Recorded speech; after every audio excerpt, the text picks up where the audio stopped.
So hi everyone, welcome to this video. एक और बहुत बड़ा landmark judgement honourable supreme court की 7 जजेस की बेंच की से आ गया है, जिसका केस टाइटल है Aligarh Muslim university versus Naresh Agarwal. बहुत ही लैंडमार्क केस है जिसमें कोर्ट ने हेल्ड किया है। वैसे ये 501 पेज की जजमेंट है। I know it's a lengthy one, but आपको राम मंदिर वाली देखनी चाहिए, वो 1051 पेज की है।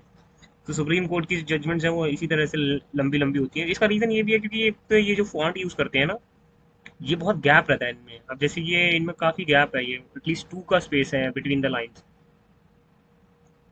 और आई थिंक अगर मैं गलत नहीं हूँ तो ये टाइम्स रोमन है। फॉन्ट भी बड़ा है इसका।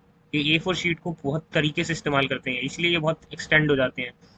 तो या खैर, तो केस में क्या हुआ है, तो इस केस में माइनॉरिटी स्टेटस जो है अलीगढ़ मुस्लिम यूनिवर्सिटी AMU, ये इशू था मेन। इसको चैलेंज किया गया था। जो 2006 में एक जजमेंट आया था इलाहाबाद हाई कोर्ट से, 2006 में एक जजमेंट आया था, उसका नाम था, सेंट्रल इशू जो था इस केस में वो था कि सिग्निफिकेंट कॉन्स्टिट्यूशनल इशू था यहाँ पे कि क्या AMU अलीगढ़ मुस्लिम यूनिवर्सिटी को क्लासिफाई किया जाएगा माइनॉरिटी इंस्टीट्यूट में या नहीं। किसके under? Under article 30 of Indian constitution. अब आर्टिकल 30 क्या है, AMU क्या है? अब आर्टिकल 30 जो है ये प्रोटेक्ट करता है द कोर्ट क्लैरिफाई, इसमें कोर्ट ने भी क्लैरिफाई किया आर्टिकल 30 को लेके, इसलिए थोड़ी बड़ी बात हो गई है। इसमें आर्टिकल 30 को एक्सप्लेन करते हुए कोर्ट ने बताया। तो सबसे पहले तो हमें AMU एक्ट और इसके अमेंडमेंट के बारे में जानना होगा। तो अलीगढ़ मुस्लिम यूनिवर्सिटी 1920 में ओरिजिनली पास हुआ था ये। उसके बाद इसको माइनॉरिटी स्टेटस दिलवाने के लिए एक लीगल डिबेट शुरू हो गया, जो खत्म हुआ 1981 में। 1981 में एक अमेंडमेंट आया, लाए गए AMU एक्ट में। क्या हुआ, बैकग्राउंड इसका ये है कि 1967 में सुप्रीम कोर्ट ने एक judgement the, S Aziz Badshah versus Union of India, जिसने रूल किया that Aligarh Muslim university could not claim minority status because it is established under by statute, क्योंकि ये एक स्टैट्यूट के अंडर थी। जो स्टैट्यूट कौन सा था? अलीगढ़ मुस्लिम यूनिवर्सिटी एक्ट 1920 के अंडर अलीगढ़ मुस्लिम यूनिवर्सिटी बनी है। तो अब ये क्योंकि एक स्टैट्यूट के अंडर बनी है, इसलिए इसको माइनॉरिटी स्टेटस नहीं दे सकते। ऐसा सुप्रीम कोर्ट ने हेल्ड कर दिया 1967 में S Aziz Badshah versus Union of India के केस में। अब क्या हुआ, उसके बाद 1981 में एक अमेंडमेंट आ गया। उस अमेंडमेंट में क्या हुआ, जो पार्लियामेंट है उसने अमेंड किया AMU एक्ट को 1981 में, और स्पेसिफिकली उन्होंने रिकॉग्नाइज किया कि जो अलीगढ़ मुस्लिम यूनिवर्सिटी है उसको एक माइनॉरिटी इंस्टीट्यूट बनाया जाएगा। तो अब इससे क्या हुआ, इससे चेंज हो गया। This change was made after the supreme court ruling in Aziz Badshah which had denied. अब ऑब्वियसली अगर अजीज बादशाह में कोर्ट ने मना कर दिया और उसके बाद एक अमेंडमेंट आ गया 81 का। अब सुप्रीम कोर्ट ने जो अजीज बादशाह में AMU को डिक्लाइन कर दिया था माइनॉरिटी स्टेटस देने के लिए, तो अब क्या होगा? तो अब इस अमेंडमेंट के बाद रिकॉग्नाइज किया कि जो AMU है, अलीगढ़ मुस्लिम यूनिवर्सिटी है, इसको स्टैब्लिश किया गया by Muslim community and that it should be considered as a minority institution under article 30 of constitution. अब ये कह रहे हैं कि क्योंकि अलीगढ़ मुस्लिम यूनिवर्सिटी जो है वो स्टैब्लिश की गई है मुस्लिम कम्युनिटी के द्वारा, तो इसको एक माइनॉरिटी इंस्टीट्यूशन का दर्जा मिलना चाहिए अंडर आर्टिकल 30 ऑफ कॉन्स्टिट्यूशन। लेकिन अब यहाँ पे जो अमेंडमेंट हुई, amendment was designated to grant Aligarh Muslim university special right similar to those enjoyed by other minority educational institutes which could be established and administered by religious और linguistic minorities under article 30। अब यहाँ article 30 घेरे में आ गया कि article 30 को context में बातें चल रही, तो आर्टिकल 30 है क्या? से यहाँ मतलब ये है कि कोर्ट ने ये कहा है यहाँ पर कि क्योंकि article 30 sub section 1 of constitution of India grant करता है रिलीजियस एंड लिंग्विस्टिक माइनॉरिटीज और rights to establish and administer educational institutes of their choice, establish करता है, ना कि नैरो बल्कि एक फॉर्मेलिस्टिक रीडिंग। तो इसको इंटरप्रेट करना चाहिए ऑब्जेक्ट और पर्पस। जो आर्टिकल 30 का था कि माइनॉरिटीज की एजुकेशनल राइट प्रोटेक्ट करनी है।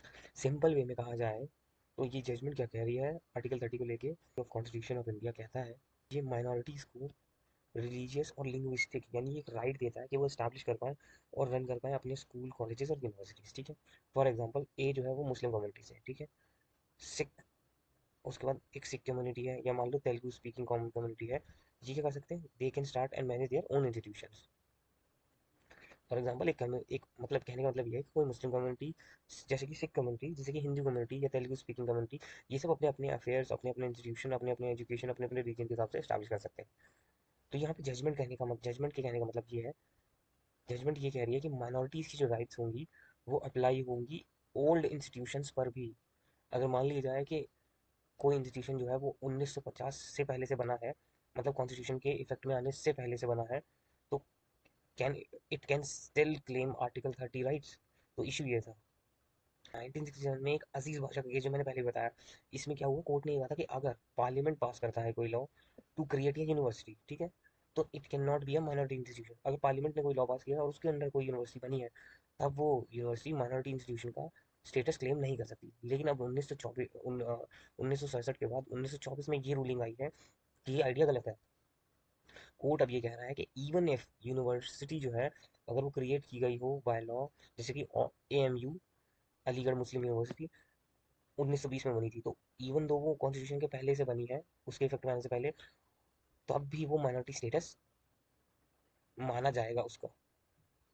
और ये बड़ी बात है कि कैसे माना जाए, आइडिया टू स्टार्ट, ये आइडिया किसका था उसको स्टार्ट करने का, then who it was mainly, मतलब किसके लिए, किसकी माइनॉरिटी के लिए था, किसके बेनिफिट के लिए था, किसका लैंड था, मनी कहाँ से आई, एफर्ट्स किसने डाले, कौन मैनेज करता है, कंट्रोल कौन करता है, पार्शियली फुली, सिंगल फैक्टर जो होगा वो फाइनल होगा। कोर्ट ने कहा कि हम देखेंगे पहले, या तो कोर्ट ने ये कहा। इसमें देखो बैकग्राउंड समझना क्यों जरूरी है किसी केस का, उस केस का मतलब ये है, क्वेश्चन यहाँ था कि क्या ऑल इंडिया मुस्लिम यूनिवर्सिटी या माइनॉरिटी एजुकेशनल इंस्टीट्यूशंस जो हैं under article 30 subsection 1 of constitution, जो कि उनको पावर देता है कि वो रिलीजियस और लिंग्विस्टिक माइनॉरिटीज जो है वो, उनके पास राइट है कि वो स्टैब्लिश कर सकते हैं अपने एडमिनिस्ट्रेशन या educational institutions of their choice, ठीक है।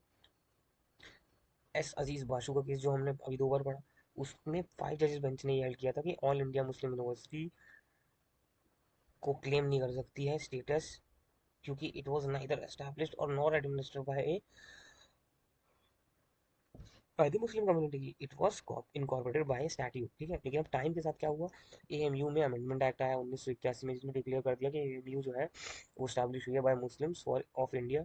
और लेटर इसको इलाहाबाद हाई कोर्ट ने स्ट्रक डाउन कर दिया कि जो अमेंडमेंट है 2005 की वो होल्ड करती है AMU माइनॉरिटी राइट्स जो है वो इनवैलिड है। अब ये मैटर क्या हुआ, ये पहुंचा सुप्रीम कोर्ट 7 जजेस बेंच के पास कि वो रिकंसिडर करें जो प्रिंसिपल सेट किए थे अजीज बादशाह ने उसको। तो सुप्रीम कोर्ट ने 7 जजेस बेंच ने जजमेंट दी 4:3 के हिसाब से, और ओवर रूल किया अजीज बादशाह को। उन्होंने लेट डाउन किए न्यू गाइडलाइंस और प्रिंसिपल्स, बट उन्होंने ये फाइनलिटी में डिसाइड नहीं किया कि AMU का जो माइनॉरिटी स्टेटस है वो रहेगा या नहीं। तो ओवर रूल कर दिया सबसे पहले तो अजीज बादशाह को। उन्होंने बोला कि अजीज बादशाह के टाइम पे जो एजुकेशनल इंस्टीट्यूशंस थे वो, अगर मान लीजिए अगर हम ये देखें कि उसमें जो अजीज बादशाह में जो अगर स्टैंड लिया है उसमें जो एजुकेशनल इंस्टीट्यूशंस थे, उनकी अगर माइनॉरिटी का कैरेक्टर चला जाता है, या मान लो if it is incorporated by statute या एस्टैब्लिश किया गया है उन्हें बाय लेजिस्लेशन, तो ये ओवर रूल कर दिया। The court held that the fact of incorporation by legislation alone can not extinguish minority rights under article 30। Court ने ये कहा कि सिर्फ ये कहना कि वो माइनॉरिटी राइट्स नहीं मिलेगा क्योंकि वो एक इनकॉर्पोरेट हुए हैं थ्रू सम लेजिस्लेशन, तो ये गलत है। रिफाइन टेस्ट कर दिया है अब इन्होंने। तो CJI चंद्रचूड़ साहब ने ये कहा कि नॉन एग्जॉस्टिव लिस्ट थी इसमें एक factor C, that small benches should consider and decide whether institution qualifies as a minority institution. जैसे कि origin, who conceived the idea of founding the institution, was there were a brain or driving agency minority only। Idea किसका है वो establish करने का, purpose क्या है, weather institution को स्टैबिलिटी के लिए है, इंप्लीमेंटेशन कैसे होगा, स्टेप्स कहाँ से आएंगे, एक्चुअल एग्जिस्टेंस डोनेट लैंड कौन करेगा, फंड्स कहाँ से आएंगे, परमिशन कहाँ से मिलेंगी, एडमिनिस्ट्रेशन कौन करेगा, क्या रिजिड प्री कंडीशन होंगे, और इस तरह की चीज़ें। इंस्टीट्यूशन कौन एस्टैब्लिश, इंस्टीट्यूशन अगर एस्टैब्लिश हुआ है बिफोर कॉन्स्टिट्यूशन, कोर्ट और इसमें सुप्रीम कोर्ट ने ये भी कहा कि अगर इंस्टीट्यूशन एस्टैब्लिश हुआ है बिफोर 1950, तो then they are not excluded from claiming protection under article 30। AMU का जो इनकॉर्पोरेशन है वो हुआ था अलीगढ़ मुस्लिम यूनिवर्सिटी एक्ट 1920 में, it does not automatically disqualify उनका माइनॉरिटी स्टेटस। तो इन्होंने कहा इस केस में कि आप एक काम करो, इस केस को रेफर करते हैं स्मॉलर बेंच के पास, और इसको AMU का जो whether AMU is fact of minority institution to a regular 3 जज bench which must apply these test, जो ये कोर्ट ने लेट डाउन किए। और एंड ऑल्सो दी 3 डिसेंडिंग जैसे सूर्यकांत साहब, दीपांकर साहब and S C Sharma ji, उन्होंने अपील किया कि अप्रोच जो थी अजीज बख्शा में that incorporation by the statute and external control over the administration should weigh heavily against minorities.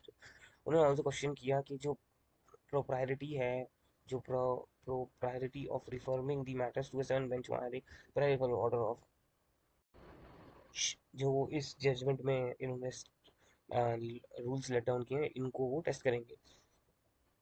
अब इस रूलिंग से होगा क्या?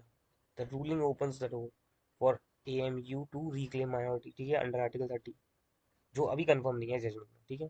It also changes the legal landscape, क्योंकि क्या है जो, क्या तो इशू ये है कि जो many there are many institutions which operate under a legislation, ठीक है, either with government oversight and they might not get a revaluation under the new indicia, जो ये कोर्ट में दिए हैं, और पोटेंशियली इनको एक्सपैंड करना to reach of minority institution under the protection is going to be a challenge.